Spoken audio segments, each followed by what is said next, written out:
नमस्कार। सर, हमने ये देखा है कि अक्सर जो छोटे बच्चे होते हैं, नवजात बच्चे होते हैं, वो डायरिया से या फिर लूज़ मोशन से या गैस से हमेशा परेशान रहते हैं या वॉमिटिंग से। और इसका एक बहुत बड़ा कारण है ढकार डलवाना भी। और ये ऐसा कहा जाता है, डॉक्टर के द्वारा सलाह भी दिया जाता है कि बच्चों को बर्प करवाए या फिर ढकार दिलवाए। लेकिन बहुत सारी माताओं को ये भी नहीं समझ आता कि किस तरीके से बच्चों को बर्प दिलवा सकते हैं। आपसे जानना चाहेंगे कि बच्चों को बर्प करवाना और किस तरीके से करवाया जाना, ये कैसे, आप इस बारे में हमारे विस्तार से बताएं।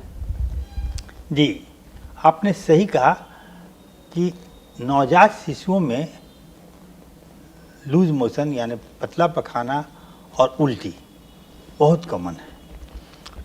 तो अगर माँ का दूध बच्चा पी रहा है और बच्चे का वजन बढ़ रहा है तो हम लोगों को यह पतला पखाना और उल्टी के लिए ज़्यादा चिंतित होने की ज़रूरत नहीं है, क्योंकि यह जो उल्टी होती है यह कोई पैथोलॉजिकल या बीमारी की उल्टी नहीं होती है। यह बच्चा जो ज़्यादा पी लेता है और बच्चे का स्टमक की कैपेसिटी के अनुसार वो थोड़ा सा ज़्यादा पी लेता है। पीने के बाद जब बच्चे का डाइजेशन में स्टमक थोड़ा कॉन्ट्रैक्ट करता है तो बच्चे को उल्टी कहिए चाहे रिगर्जिटेशन कहिए, वो बच्चे को दूध बाहर निकल जाता है।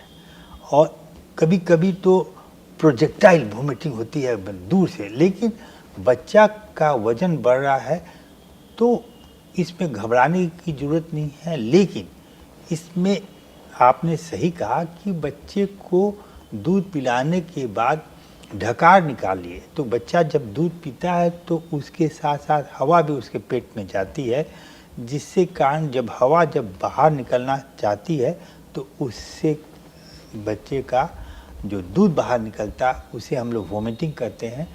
तो उसके लिए है कि बच्चे को माँ का दूध पिलाने के बाद माँ अपने बच्चे को कंधे पर रख करके पीठ सहलाए तो बच्चे का जो गैस होता है निकल जाएगा, जिससे कारण बच्चे को वो उल्टी नहीं हो पाएगी और बच्चे का दूध भी पचेगा। और लूज मोशन भी हम लोग कहते हैं, माँ के दूध में लूज मोशन भी बहुत कॉमन है। और माँ का दूध पी रहा है तो एक दिन में 7 बार और 7 दिन में 1 बार अगर मोशन हो रहा है तो नॉर्मल है। यह बहुत ही बड़ी बात है कि बच्चा अगर 2-3 दिन तक पखाना नहीं किया तभी परेशान नहीं होना है। अगर बच्चे का पेट नहीं फूला है, बच्चा अगर स्वस्थ है, बच्चे का दूध पीने में कोई कमी नहीं है, इसलिए हम लोग कहते हैं कि डायरिया और वोमिटिंग बच्चे में कॉमन है अगर माँ का दूध पी रहा है और बच्चा को कोई कॉम्प्लिकेशन यानी बच्चे को अगर वज़न बढ़ रहा है, बच्चे का पेट नहीं फूला है, तो हम लोगों को ज़्यादा चिंता करने की ज़रूरत नहीं है और बच्चा सही रहेगा।